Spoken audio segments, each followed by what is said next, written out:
Welcome back, everybody. Today we are back in the shop and we are going to be replacing this Bluetooth transmitter into our FX Exposure Unit. It's a vacuum sealed top with a single source LED, and what this does is create a very quick burning screen. So far, we've loved absolutely everything about this unit. The only problem we were having was connecting. It comes with a tablet so that you are able to store all the information about your screen meshes and the emulsions that you're using, and then you just simply press on which screen you're ready to expose. It saves all your presets, so that way it's very easy to use. I can bring someone new in here and have them exposing screens on the first day. So this exposure unit has drastically changed our production times. With it, we're basically at 3 to 5 seconds, depending on the mesh count for our exposures, and we are currently using the Cryocoat emulsion from Ryonet. It's just been a good all-around because we do use water-based inks and discharge as well as plastisol. We're only running one emulsion, so that saves us from having to have multiples on the shelf ready to go, coating different screens. We can just coat them all the same and go from there, and it's really helped in our throughput.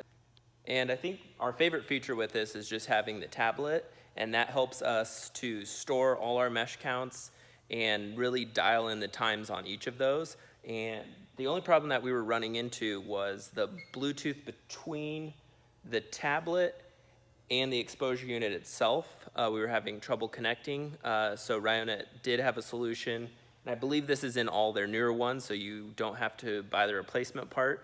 But we were able to get a part that will help with the Bluetooth connectivity between the tablet and the exposure unit. But other than that, I mean, we've been using this for the last 6 to 8 months, and it's just been flawless. It's been fast, and that's what we really like about it. Previously, we were probably at like anywhere from a 3 to 4 minute exposure with just basic light bulbs. We had a Vaztec exposure unit. Nothing wrong with it, but when you can cut down your production from a 3 to 5 minute time down to 3 to 5 seconds, that's huge for us. So by the time we're already washing out the next screen, we can have the next one on, and it's all good to go. So we're gonna see how quick and easy we can replace this, and then we will get to getting the tablet all set up and go from there.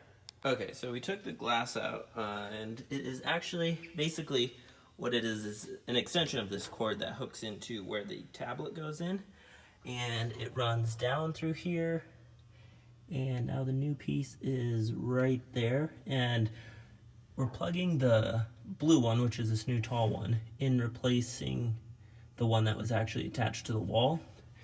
So now that that's in there, we can replace this. It just sets right in.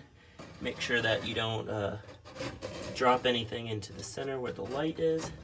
Make sure it's setting nice and flat. And then we're just gonna go ahead and toss the glass back on, and we'll hook up the tablet and check to see that everything connects.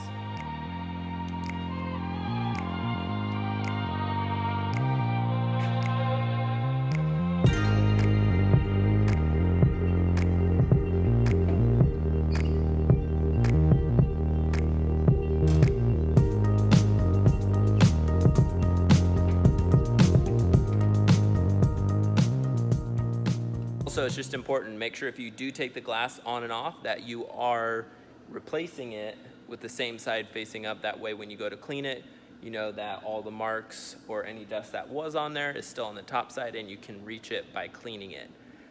I want to use this FX Timer app. You can get it from the Google Play Store.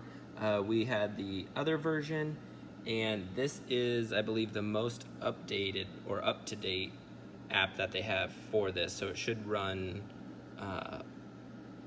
better than before.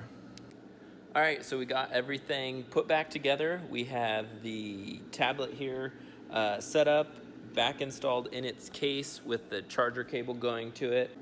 And it did take just a little bit more time for us to reinstall the new app onto the tablet, but now we are all set to go, and you can see here the interface on here. We have right here our presets set up already, In the new app, we have a 110, 156, a 230, and a 305.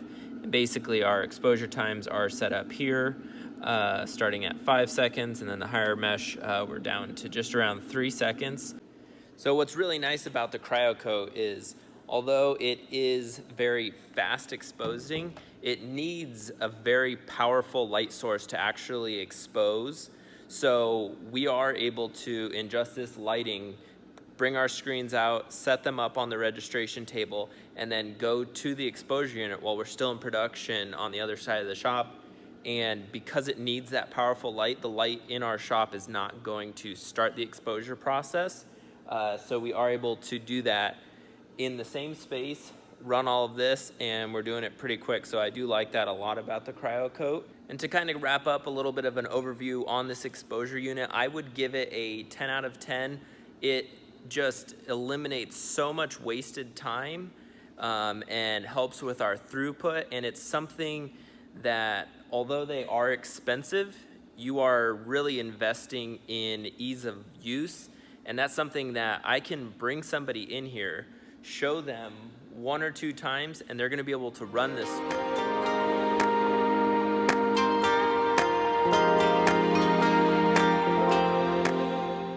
Now that we've got this back up and running, I just wanted to show you guys one other thing.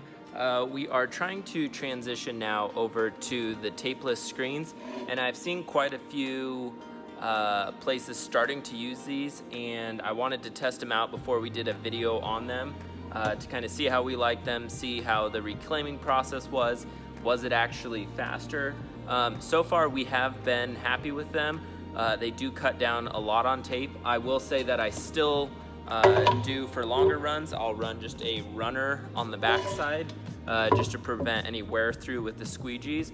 But I think next we will toss up a video showing the washout process of these and how we coat them and kind of our overall feelings about them after we've used them for about the last few weeks.